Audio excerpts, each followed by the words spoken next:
Assalamualaikum warahmatullahi wabarakatuh. Pemirsa MTA dimanapun Anda berada, senang sekali bisa menjumpai Anda kembali di acara Di Balik Dunia. Saya Ahmad Mustafa dan pada saat ini saya sedang menuju ke kantor Sekretariat Pengurus Besar Jemaat Ahmadiyah Indonesia untuk menemui Bapak Erwin Budi Tobias. Beliau adalah Sekretaris Jaidat PBJAI. Langsung saja kita temui beliau.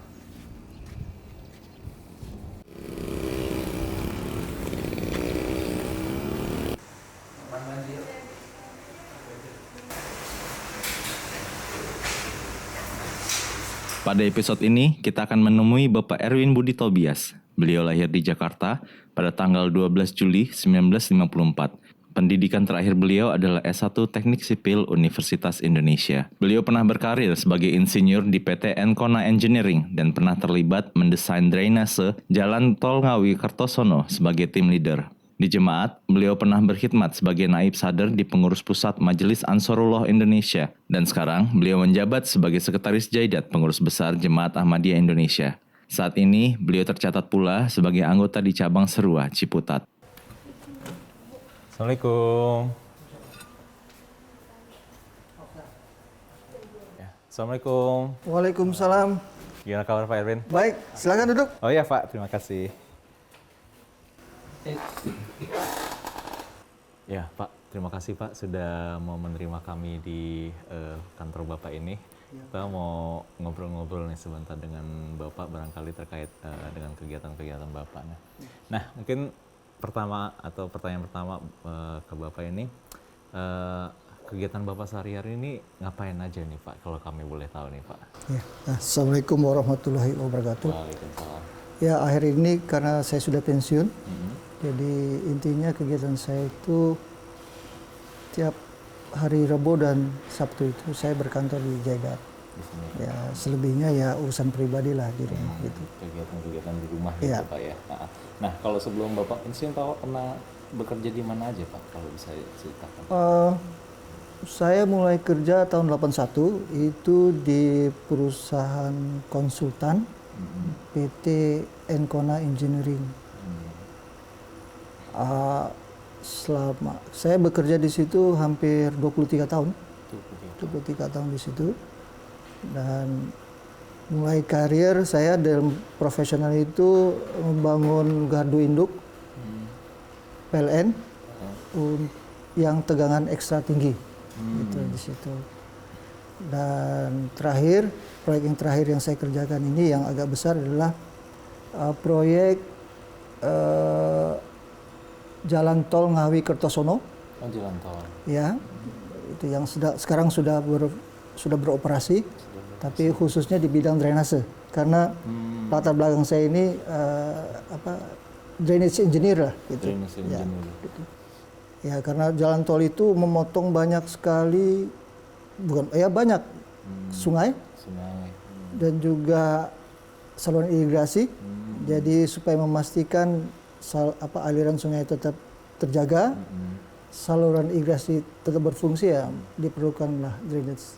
Nah, tadi kan Bapak pernah sebagai engineer ya Pak ya, pernah membuat jalan tol terakhir, terus juga ada nggak sih pengalaman-pengalaman atau kisah-kisah yang berkesan buat Bapak selama berkarir di bidang tersebut Pak? Mungkin yang paling panjang ya, jadi saya pernah bertugas di kota Cirebon selama 4 tahun. Jadi di situ saya mengerjakan proyek-proyek infrastruktur. Sekali lagi terkait dengan keahlian latar belakang teknik saya itu drainase, air minum dan juga air limbah. Karena 4 tahun itu ya saya boyong semua keluarga saya dari Jakarta ke sana. Dan saya kira itu pengalaman yang sangat menarik karena ya dengan membawa keluarga itu kerja di tempat itu tidak tinggal terpisah, ya alhamdulillah tugas-tugas saya bisa saya lakukan dengan baik, dan juga tarbiyat anak juga saya jadi tertangani juga ya karena kita tetap ngumpul gitu ya. Gitu. Mungkin soal keluarga nanti kita mau nanyakan bagian sana ya Pak ya. Nah, terkait Bapak berkarir di luar sana dan Bapak seorang Ahmadiyah, kalau rekan-rekan kerja atau atasan atau yang lainnya tahu nggak sih kalau Bapak itu sebagai seorang Ahmadi gitu Pak? Tahu Pak, mereka nggak ada masalah ya. Justru proyek pertama saya itu proyek manajer saya tablighi.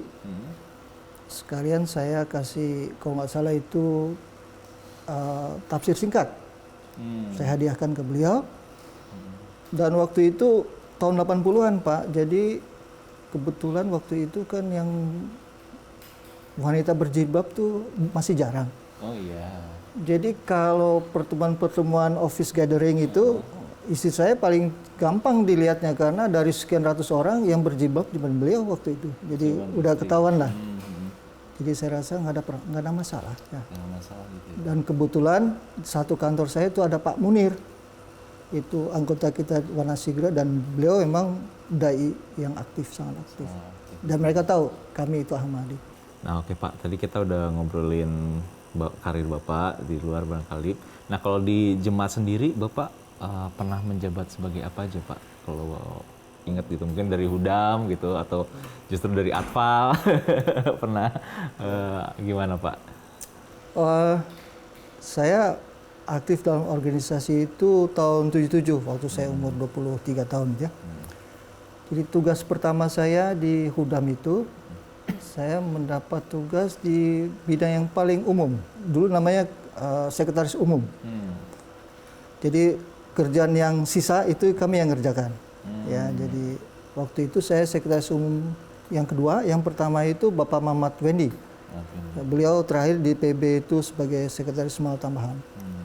Disitulah saya belajar ya dari beliau bagaimana cara berorganisasi. Dan tugas pertama yang saya ingat dulu adalah saya ini dikasih tugas untuk mempersiapkan WC ya untuk istimewa Hudam yang dilakukan di di Situ Gintung.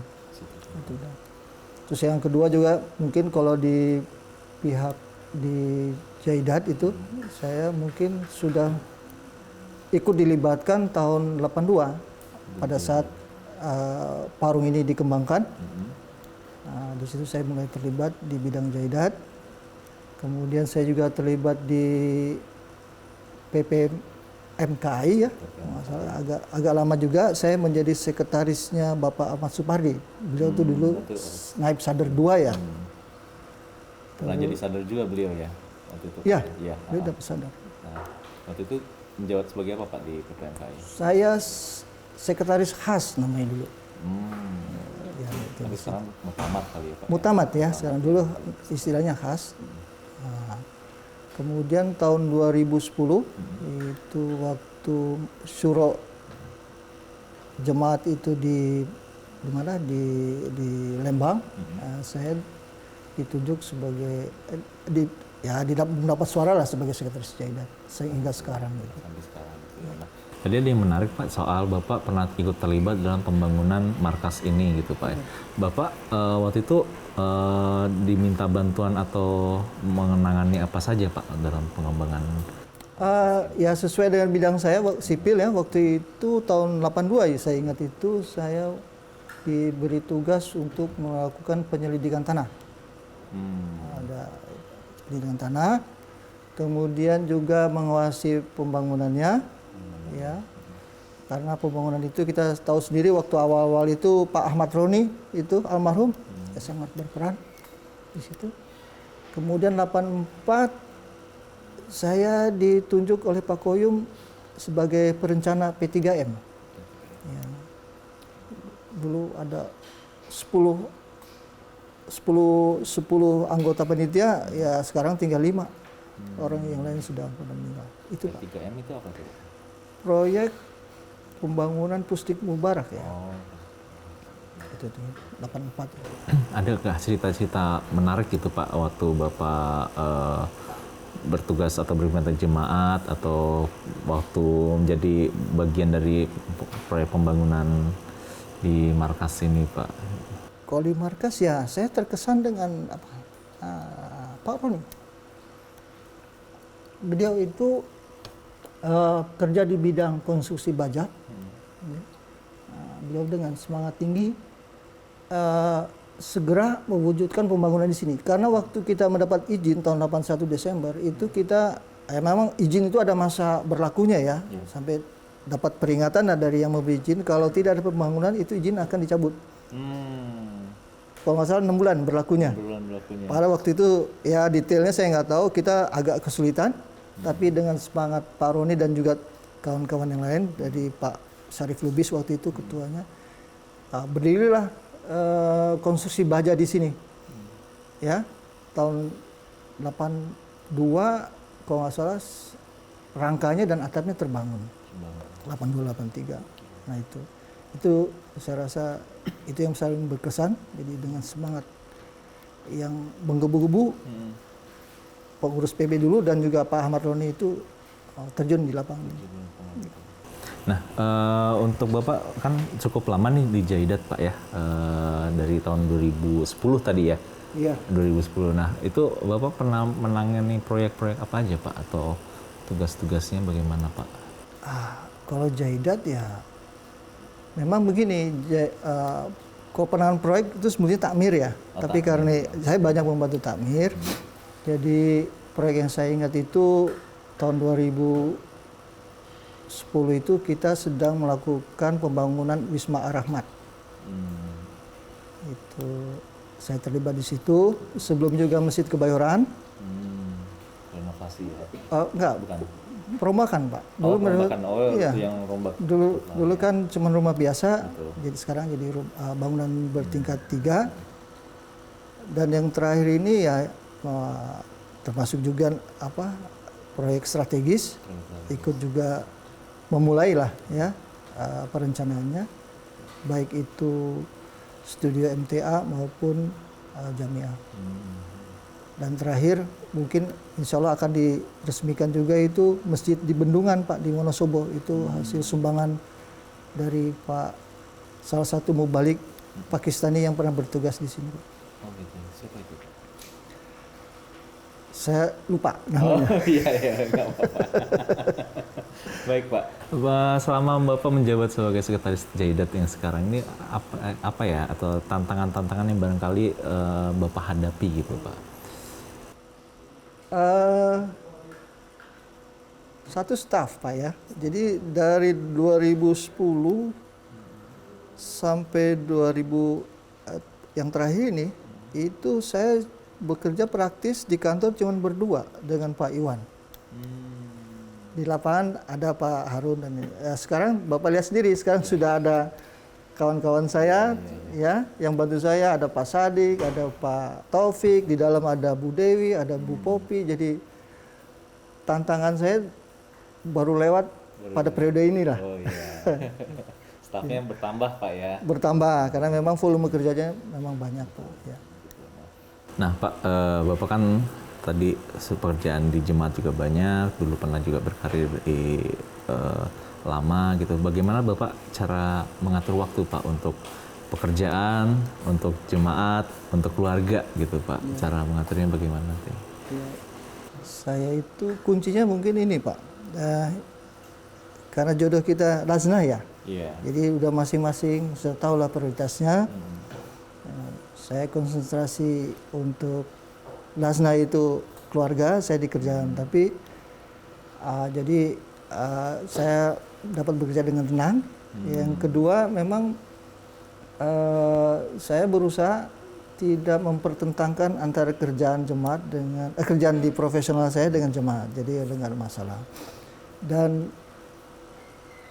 Dan juga yang penting itu yang saya rasakan adalah dalam bekerja memang kita harus ya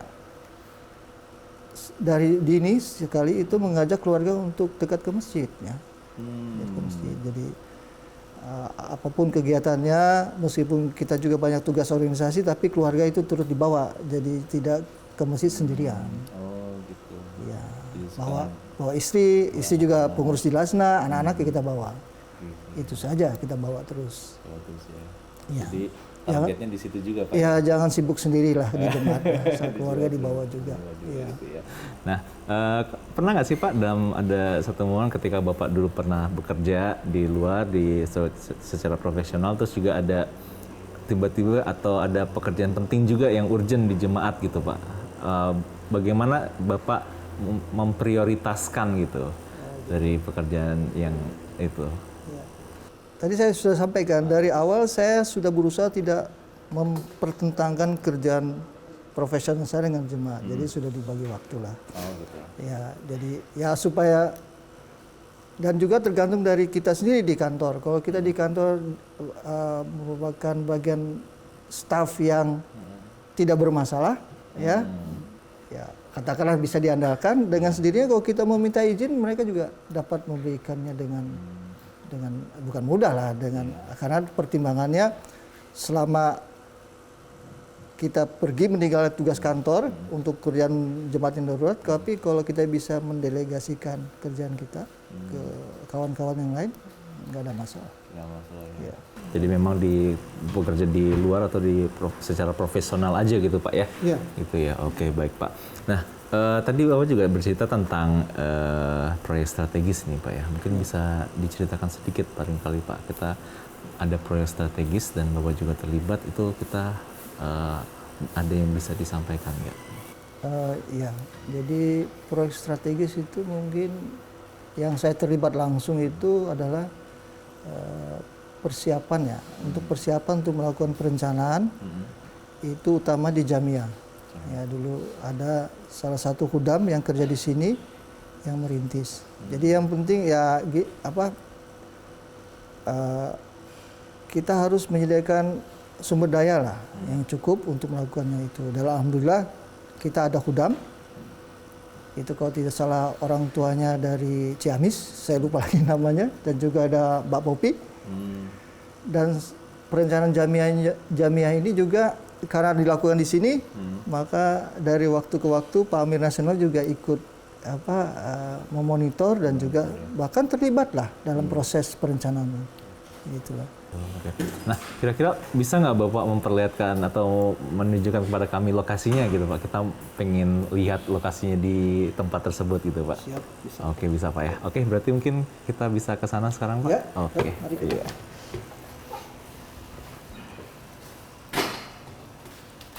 Bersama Pak Erwin, kami akan menuju ke lokasi tempat pembangunan gedung Jamiah dan studio MTA yang baru. Kalau langsung dibuat IMB dengan judul Markas Jemaat Ahmadiyah.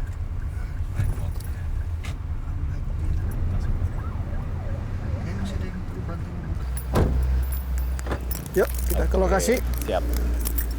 Oke, ini lokasinya Pak ya? Ya, Kalau luasnya ini berapa nih Pak? ya hampir 1 hektar. Hampir 1 hektar? 9.000 meter. 9.000 meter ya Ya. Pak? Oke Pak, tadi kan luasnya hampir 1 hektar Pak ya? Ya, Itu 9.000 meter. 9.000 meter ya? Persegi.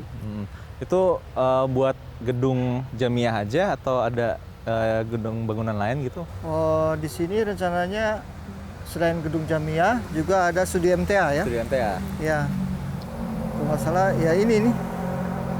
Pada akhir Januari yang lalu kita sudah meletakkan batu pertama, baik untuk studio maupun Jamiah. Yang alhamdulillah batunya sudah ditantangani oleh Huzur juga. Didoakan. Yang meletakkan batu pertama ini diawali oleh Pak Amir, baik untuk Jamiah maupun studio MTA, diikuti oleh para staf PB, Pak Zaki sebagai Pimpro Strategis, dan juga badan-badan Pak. Nah Pak, untuk tadi kan Jamiah, gedung Jamiah dan juga studio MTA. Kira-kira fasilitas apa aja sih yang akan kita bangun juga Pak di sini? Kalau di Jamiah itu judulnya serbaguna. Jadi di situ ada hall pertemuan, ada ruang kelas, ada ruang rapat, dan juga ada asrama dan fasilitas olahraga juga, lapangan voli kalau tidak salah, dan juga termasuk 4 unit rumah untuk para dosen. Ya. Sedangkan di studio MTA itu kan dibangun sesuai standar MTA, ya. Rencananya ya mau produksi untuk bisa tayang 24 jam, 24 jam ya, yaitu. Kedepannya seperti itu Pak ya? Kedepannya seperti itu. Baik Pak. Baik Pak, mungkin kita tadi udah ngobrol dengan Bapak terkait pekerjaan, terus juga kita udah kesini untuk melihat lokasi. Mungkin saya punya pertanyaan terakhir nih Pak sebelum kita tutup nih Pak ya. Bapak sudah bekerja di luar, terus juga berkhidmat di jemaat juga sudah cukup lama. Kira-kira apa sih Pak, ada nggak sih nasihat-nasihat atau pesan-pesan nih untuk terutamanya generasi muda itu yang barangkali ingin berkhidmat juga di jemaat atau ingin mengikuti jejak Bapak gitu. Jadi ya pesan saya ya, kalau untuk berkhidmat di jemaat itu tidak perlu nunggu-nunggu ya. Jadi sejak akudamnya itu sudah terlibat dalam kegiatan jemaat, minimal dia harus terlatih lah untuk bisa membagi waktu ya antara untuk melakukan kegiatan pribadinya ke kantor maupun untuk jemaat. Itu saja, harus dilatih dari awal ya. Dilatih dari awal Pak ya, berarti memang kalau pekerjaan berkhidmat di jemaat juga sebenarnya tidak mengganggu pekerjaan kita di luar gitu Pak ya. Jangan sampai menunggu kalau lagi studi sampai selesai studinya ya. Nah, sambil sebagai mahasiswa dia langsung bisa terlibat. Baik Pak, aduh ini luar biasa sekali kami bisa menemuin Bapak, bisa ngobrol-ngobrol juga dengan Bapak, tapi sayangnya kita dibatasi durasi nih Pak ya. Jadi mungkin kita akan selesaikan atau sampai di sini saja dulu pertemuan kita Pak ya. Oke. Ya, pemirsa MTA dimanapun Anda berada, demikianlah bincang-bincang saya bersama Bapak Erwin Budi Tobias. Semoga bisa menginspirasi kita semua. Saya Ahmad Mustafa dan jangan lupa untuk menyaksikan program Di Balik Dunia pada episode berikutnya. Assalamualaikum warahmatullahi wabarakatuh. Waalaikumsalam warahmatullahi wabarakatuh. Oke Pak, kita pulang ya Pak ya? Oke. Oke.